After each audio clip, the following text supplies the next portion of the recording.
Hi VS welcome to Anil tuition YouTube channel. So ఎవరైతే ఒక group 2 mains కి prepare అవుతున్నారో వాళ్ళందరికీ కూడా ఉపయోగపడే విధంగా మనం మన ఛానల్లో పేపర్ 1 కి సంబంధించి ఇండియన్ పాలిటీ అదే విధంగా ఏపీ హిస్టరీకి సంబంధించినటువంటి వీడియోస్ అనేవి కంటిన్యూస్ గా సిలబస్ ఏ విధంగా అయితే మెన్షన్ చేశారో అదే విధంగా మనం మన ఛానల్లో నోట్స్ అనేది విద్యార్థులందరికీ కూడా ఉపయోగపడే విధంగా, అంటే మీరు మరలా నోట్స్ అనేది రాసుకోకుండా మీరు రివిజన్ చేసుకోవడానికి సులువుగా ఉండే విధంగా మనం మన ఛానల్ యొక్క గ్రూప్ 2 మెయిన్స్ కి సంబంధించి ఫ్రీ క్లాసులు అందించడం జరుగుతుంది. సో మీరు చేయవలసిందల్లా ఏంటంటే మన ఛానల్ కనుక నచ్చినట్లయితే సబ్స్క్రైబ్ చేసుకోండి. అదే విధంగా వీడియో నచ్చినట్లయితే కనుక మీ ఫ్రెండ్స్ అందరికీ షేర్ చేయండి. మీరు కనుక నన్ను సపోర్ట్ చేయాలనుకుంటే కనుక ఇలాంటి వీడియోస్ మీకు మరిన్ని కావాలంటే కనుక మీరు మన ఛానల్లో జాయిన్ అవ్వండి. అదే విధంగా మీకు ఎటువంటి డౌట్ ఉన్నా సరే గ్రూప్ 2 మెయిన్స్ కి సంబంధించి కింద కామెంట్ సెక్షన్ లో కామెంట్ చేయండి. సో ఆల్రెడీ మనం ఈ యొక్క ఏపీ హిస్టరీకి సంబంధించి శాతవాహన సిరీస్ అనేది ఆల్రెడీ కంప్లీట్ చేసుకోవడం జరిగింది. సో తర్వాత మనం ఆల్రెడీ ఇక్ష్వాకులు ఇంట్రడక్షన్ అనేది వీడియోని మనం ఆల్రెడీ అప్లోడ్ చేయడం జరిగింది. అంటే ఇక్ష్వాకు వంశం వాళ్ళు ఈ యొక్క శాతవాహన చివరి రాజు అయినటువంటి మూడో పులోమావి ఎవరైతే ఉన్నాడో ఈ యొక్క మూడో పులోమావిని ఓడించినటువంటి ఈ యొక్క వాశిష్ఠిపుత్ర శ్రీశాంతములుడు ఏ విధంగా స్వతంత్ర రాజ్యాన్ని స్థాపించాడు, అదే విధంగా ఇక్ష్వాకు రాజ్యాన్ని ఏ విధంగా అతను స్థాపించాడు అని చెప్పి మనం ఆల్రెడీ ప్రీవియస్ వీడియోలో డిస్కస్ చేసుకున్నాం. సో ఈ వీడియోలో ఏంటంటే ఈ యొక్క ఇక్ష్వాకు వంశం ఏదైతే ఉందో ఈ యొక్క వంశానికి సంబంధించినటువంటి రాజకీయ చరిత్ర అనేది ఏ విధంగా ఉంది కూడా మనం ఒకసారి డిస్కస్ చేసుకుందాం. సో ముందుగా ఏంటంటే మన రాజకీయ చరిత్రకు సంబంధించి అసలు ఈ యొక్క ఇక్ష్వాకు వంశంలో మనకి నలుగురు రాజులు అనేవాళ్ళు పరిపాలించడం జరిగింది. అంటే శాసనాల ప్రకారం మనకి యొక్క నలుగురు రాజులు అనేవాళ్ళు ఈ యొక్క ఇక్ష్వాకు వంశాన్ని పాలించడం జరిగింది. అందులో మొట్టమొదటి వాడు ఎవరంటే మనకి వాశిష్ఠిపుత్ర శ్రీశాంతములుడు. ఇతను ఏంటంటే స్వతంత్ర ఇక్ష్వాకు రాజ్య స్థాపకుడు అనమాట. సో తర్వాత ఇతను కుమారుడైనటువంటి వీరపురుషదత్తుడు. తర్వాత మూడవది వీరపురుషదత్తుడు కుమారుడైనటువంటి యెహోవల శాంతములుడు. యెహోవల శాంతముడు తర్వాత చివరి వ్యక్తి అయినటువంటి రుద్రపురుషదత్తుడు. సో ఈ విధంగా వీళ్ళ నలుగురు కూడా ఏంటంటే మనకి ఈ యొక్క ఇక్ష్వాకు వంశాన్ని పాలించడం జరిగిందంట. వీళ్ళ నలుగురులో కూడా ఏంటంటే వాశిష్ఠిపుత్ర శాంతములుడు, అదేవిధంగా యెహోవల శాంతములుడు, రుద్రపురుషదత్తుడు ఈ ముగ్గురు కాలంలో ఏంటంటే వైదిక మతం అనేది అవలంబించడం జరిగింది. అంటే వీళ్ళ ముగ్గురు కాలంలో ఏంటంటే వైదిక మతం అనేది పూర్తిగా వాళ్ళు అవలంబించడం జరిగింది. కానీ ఈ యొక్క వీరపురుషదత్తుడి కాలంలో మాత్రమే బౌద్ధ మతం అనేది అమల్లో ఉందన్నమాట. అంటే ఈ యొక్క వీరపురుషదత్తుడి కాలంలో బౌద్ధ మతం అనేది ప్రజల్లో బాగా నాటుకుపోయింది అనమాట. అంటే మిగిలినటువంటి రాజులు ఎవరైతే ఉన్నారో వాళ్ళ ముగ్గురు కాలంలో ఏంటంటే వైదిక మతం అనేది బాగా అభివృద్ధి చెందింది. కానీ ఇక వీరపురుషదత్తుని కాలంలో ఏంటంటే ఇతను అవలంబించినటువంటి విధానాలు కానీ లేదా ఇతని భార్య లేదా ఇతని మేనత్తుల ప్రోద్బలంతో ఇతను ఏంటంటే బౌద్ధ మతాన్ని ఎక్కువగా ప్రోత్సహించడం చెప్పి మనకు తెలుస్తుంది అనమాట. సో వీళ్ళ రాజకీయ చరిత్ర గురించి ఫస్ట్ ఆఫ్ ఆల్ ఏంటంటే మనం ఈ యొక్క వాశిష్ఠిపుత్ర శ్రీశాంతములుడు గురించి ఒకసారి చూద్దాం. ఈ యొక్క వాశిష్ఠిపుత్ర శ్రీశాంతములుడు ఏంటంటే దాదాపుగా 20 సంవత్సరాలు ఈ యొక్క ఇక్ష్వాకు వంశాన్ని ఇక్ష్వాకు రాజ్యాన్ని పరిపాలించినట్లు మనకు తెలుస్తుంది అనమాట. సో ఇంకొకటి ఏంటంటే ఇతను రైతు ప్రేమికుడు అనమాట. అంటే ఇప్పుడు ఉన్నటువంటి హంద్రీ నివా నది అనేది రాయలసీమలో ఎక్కడైతే ఉందో ఆ యొక్క నదీ తీరంలో ఏంటంటే రైతులు ఎవరైతే ఉండేవాళ్ళో వాళ్ళందరూ కూడా ఏంటంటే వ్యవసాయం చేసుకోవడానికి వీలుగా, అంటే వీళ్ళ యొక్క కాలంలో కూడా ఏంటంటే వ్యవసాయం అనేది ఒక ప్రధాన వాణిజ్య కింద ఉందన్నమాట. అంటే శాతవాహన రాజ్యంలో ఏ విధంగానైతే మనకి వ్యవసాయం అనేది ప్రధాన పంట కింద ప్రధాన వృత్తి కింద ఉందో అదే విధంగా ఈ యొక్క ఇక్ష్వాకు కాలంలో కూడా మనకి వ్యవసాయం అనేది ప్రధాన వృత్తి కింద ఉందన్నమాట. ఈ యొక్క వ్యవసాయం చేసే రైతులు ఎవరైతే ఉన్నారో వాళ్ళందరికీ కూడా ఏంటంటే లక్షల కొద్ది నాగళ్ళు, అంటే పొలం దున్నడానికి నాగళ్ళు ఏవైతే ఉంటాయో వాటిలన్నింటిలో ఏంటంటే లక్షల కొద్ది నాగళ్ళు దానం చేశాడు. కాబట్టి ఇతనికి వచ్చినటువంటి బిరుదు ఏంటంటే శతసహస్ర హాలక.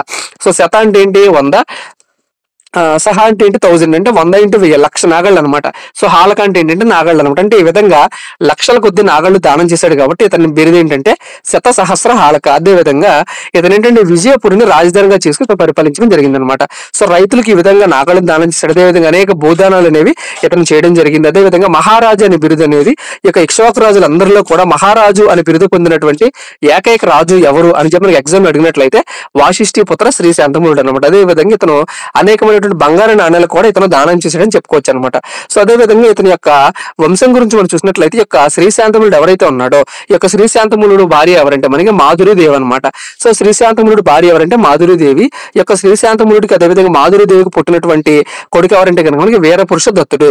అదేవిధంగా వీళ్ళిద్దరికి ఉన్నటువంటి కూతురు ఎవరైనా చూసినట్లయితే కనుక మనకి అడవి శాంతిశ్రీ. సో దీని ఏంటంటే కొన్ని టెక్స్ట్ బుక్స్ లో అడవి శాంతిశ్రీ అని కూడా ఉంటుంది. అంటే కొడుకేమో వీరపురుషదత్తుడు, కూతురేమో అటవీ శాంతిశ్రీ అని ఉంటుంది. అదే విధంగా ఈ యొక్క శ్రీశాంతములుడికి ఏంటంటే ఇద్దరు చెల్లెలు ఉండడం జరుగుతుంది అనమాట. సో ఇద్దరు చెల్లెలు ఎవరంటే మనకి శాంతిశ్రీ అదే విధంగా హర్మశ్రీ. వీళ్ళిద్దరు ఎవరంటే ఈ యొక్క శ్రీశాంతములుడు ఎవరైతే ఉన్నారో ఈ యొక్క శ్రీశాంతములుడు యొక్క చెల్లెళ్ళు అనమాట. అదే విధంగా ఇంకొకటి ఏంటంటే ఈ యొక్క రాజు ఎవరైతే ఉన్నాడో ఇతను ఏంటంటే వైవాహిక బంధాల ద్వారా అతని యొక్క రాజ్య వ్యాప్తి చేసేవాడు అనమాట. అంటే అప్పట్లో ఉన్నటువంటి రాజులు ఎవరైతే ఉన్నారో వీళ్ళందరూ కూడా ఏంటంటే అయితే వియ్యం లేదా కయ్యం అనమాట. అంటే వియ్యం అంటే ఏంటంటే తన రాజ్యాన్ని పొరుగు రాజ్యాల ఉన్నటువంటి రాజులు ఎవరైతే ఉన్నారో వాళ్ళందరి నుంచి రక్షించుకోవడానికి ఏంటంటే వైవాహిక సంబంధాల ద్వారా వాళ్ళ యొక్క రాజ్య వ్యాప్తిని చేసుకోవడం జరిగింది అనమాట.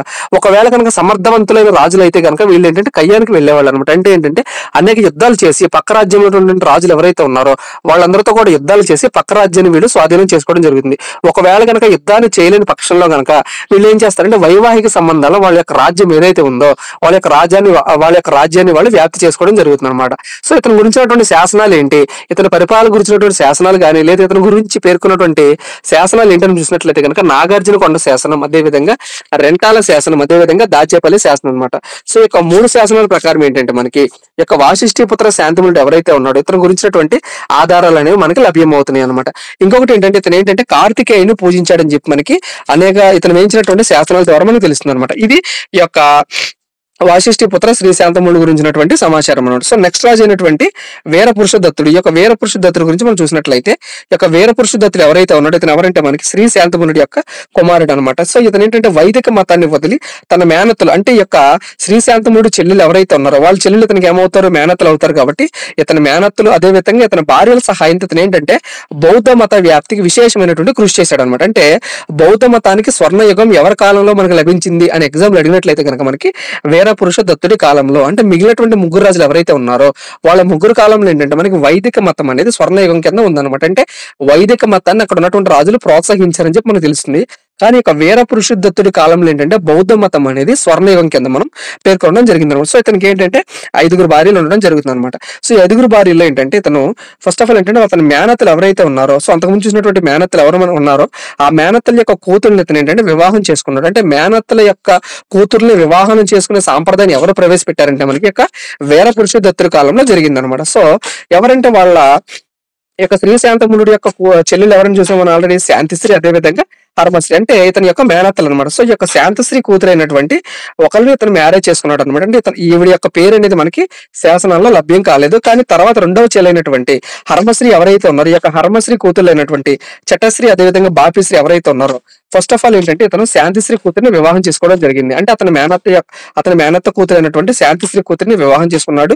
సో రెండో వివాహం ఎవరిని చేసుకున్నాడు అంటే అతని మేనత్త కూతురులైనటువంటి హర్మశ్రీ యొక్క కూతురులైనటువంటి చటశ్రీ అదేవిధంగా బాపిశ్రీ వీళ్ళిద్దరిని కూడా అతను వివాహం చేసుకోవడం జరిగింది. అంటే ఆల్రెడీ ముగ్గురు భార్యలు అతను ఆల్రెడీ వివాహం చేసుకున్నాడు అనమాట. అంటే 4వ భార్య ఎవరంటే అప్పుడు పరిపాలించినటువంటి శకులు ఎవరైతే ఉన్నారో అతని యొక్క సమకాలీన రాజు అయినటువంటి శకులు ఎవరైతే ఉన్నారో ఆ శకులు పరిపాలిస్తున్నటువంటి 3వ రుద్రధాముని కూతురు అయినటువంటి రుద్ర భట్టారికాదేవి ఎవరైతే ఉన్నారో ఈమెను కూడా ఇతను వివాహం చేసుకోవడం జరుగుతుంది అనమాట. అంటే ఈ విధంగా 3 భార్యలతో పాటు ఇక్కడ శకుల యొక్క 3వ రుద్రధాముని కూతురు అయినటువంటి రుద్ర భట్టారికాదేవిని కూడా ఇతను వివాహం చేసుకోవడం జరుగుతుంది. సో ఇక్కడికి 4 ఇతని యొక్క భార్యలు అయ్యారనమాట. ఈ యొక్క రుద్ర భట్టారికాదేవి ఎవరైతే ఉన్నారో ఈవిడ ఎవరంటే ఇతని యొక్క పట్టపురాణి అనమాట. ఉన్నటువంటి భార్యలందరిలో కూడా పట్టపురాణి ఎవరంటే మనకి యొక్క రుద్ర భట్టారికాదేవి అనమాట. సో మరి 5వ వివాహం ఎవరిని చేసుకున్నాడంటే బట్టి మహాదేవి. ఈ యొక్క బట్టి మహాదేవి ఎవరంటే మనకి 2వ పట్టాపురాణి కింద మనం చూసుకోవచ్చు. ఎందుకంటే ఈ విధంగా అతను ఏంటంటే అనేకమైన వైవాహిక సంబంధాల ద్వారా అతని యొక్క రాజ్యం ఇతను కూడా ఏంటంటే వ్యాప్తి చేసుకున్నాడు. అదే విధంగా ఇతని మేనత్తల యొక్క కూతురులు కూడా ఇతను ఏంటంటే వివాహం చేసుకున్నాడు అనమాట. సో ఈ విధంగా బట్టి మహాదేవి యొక్క 5వ భార్య అయినటువంటి బట్టి మహాదేవి ఎవరైతే ఉన్నారో ఈ యొక్క బట్టి మహాదేవికి అదే విధంగా వీరపురుష దత్తుడికి పుట్టినటువంటి కొడుకు ఎవరంటే మనకి యెహోవా శాంతమునుడు అనమాట. సో దీని గురించి తెలుసుకోవడానికి మనం అంతకు ముందు ఎవరెవరిని మ్యారేజ్ చేసుకున్నాడు కూడా ఒకసారి మనం అబ్జర్వ్ చేసాం అనమాట. సో ఈ యొక్క బట్టి మహాదేవి కొడుకైనటువంటి యెహోవా శాంతమునుడు ఇతని యొక్క కొడుకు అనమాట. ఇంకోటి ఏంటంటే ఇతని ఇక్ష్వాకులందరిలో గొప్ప రాజు అనమాట. సో ప్రతి యుగాన్ని తీసుకున్నట్లయితే మనం శాతవాహనుల కాలంలో కూడా చూసినట్లయితే మనకి శాతవాహనులందరిలో గొప్పవాడు ఎవరైనా చూసాం మనం గౌతమి పుత్ర శాతకర్ణి. అదే విధంగా ఇక ఇక్ష్వాకు రాజులో గొప్ప రాజు ఎవరైనా చూసినట్లయితే కనుక మనకి ఇక వీరపురుష దత్తుడు అనమాట. అదే విధంగా ఇతను ఏంటంటే బౌద్ధ మత వ్యాప్తికి విశేషమైనటువంటి కృషి చేశాడు అనమాట.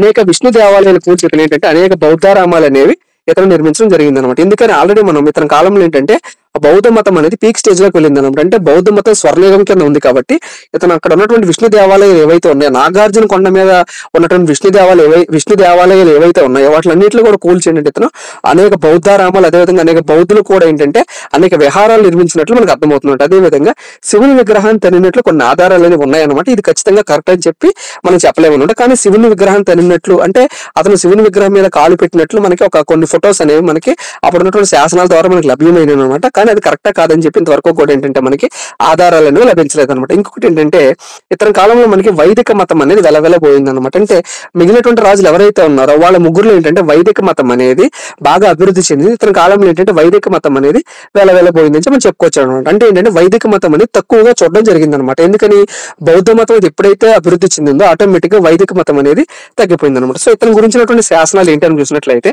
జగ్గయ్యపేట శాసనం, అదే విధంగా అల్లూరి శాసనం, అదే విధంగా ఉప్పుగుండూరు శాసనం. అంటే ఈ యొక్క వీరపురుష దత్తులకు సంబంధించిన శాసనాలు ఏవైనా మనం చూసినట్లయితే జగ్గయ్యపేట శాసనం, అల్లూరి శాసనం, ఉప్పుగుండూరు శాసనం అనమాట.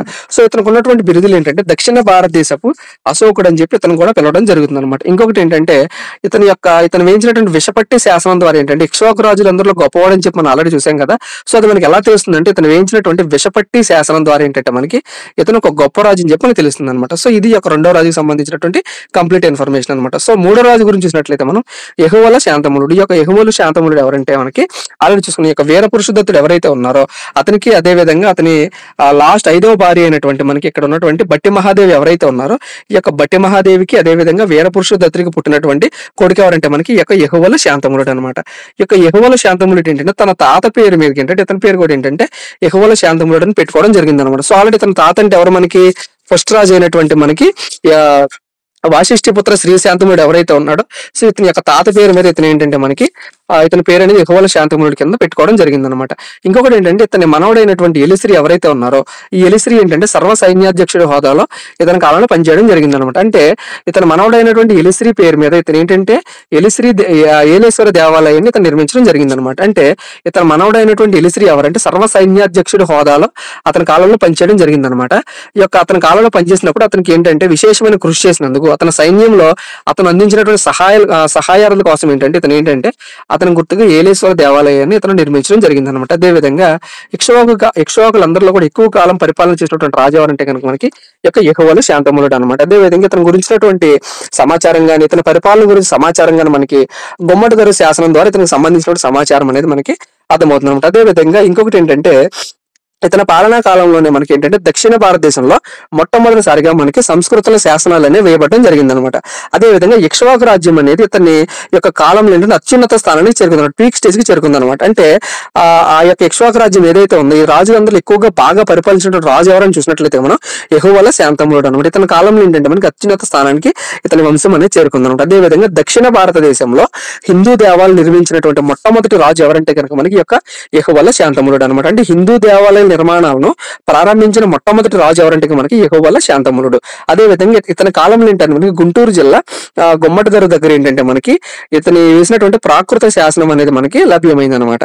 సో ఇంకొకటి ఏంటంటే దక్షిణ భారతదేశంలో మొట్టమొదటిసారిగా సంస్కృత శాసనాన్ని ప్రారంభించినటువంటి రాజు ఎవరంటే కనుక మనకి యొక్క యెహోవల శాంతములుడు. అదే విధంగా ఇతడు తన తల్లి అయినటువంటి బట్టి మహాదేవి ఉంది కదా, ఇతని బట్టి మహాదేవి పేరుతో ఏంటంటే నాగార్జున కొండ వద్ద బౌద్ధంలో ఒక శాఖను ఇతను ప్రారంభిస్తాడు అనమాట. అంటే బౌద్ధులు ఎవరైతే ఉన్నారో వాళ్ళందరం కూడా భిక్షుల కోసం ఏంటంటే ఒక విహారాన్ని నిర్మిస్తాడు అనమాట. సో ఇదేంటంటే అష్టభుజ నారాయణ స్వామి దేవాలయం అంటారు అనమాట. అంటే తొలి వైష్ణవ దేవాలయాలు నిర్మించినటువంటి రాజు ఎవరంటే కనుక మనకి యెహోవల శాంతములుడు. అదే విధంగా అష్టభుజ నారాయణ స్వామి దేవాలయం ఎవరికి సంబంధించిందంటే వైష్ణవులకు సంబంధించినటువంటి దేవాలయం అనమాట. ఇది ఈ యొక్క రాజుకు సంబంధించినటువంటి కంప్లీట్ ఇన్ఫర్మేషన్ అనమాట. సో లాస్ట్ ఏంటంటే మనకి రుద్రపురుష దత్తుడు. సో ఇక్కడ రుద్రపురుష దత్తుడు ఎవరంటే యెహోవల శాంతముడి యొక్క కుమారుడు అనమాట.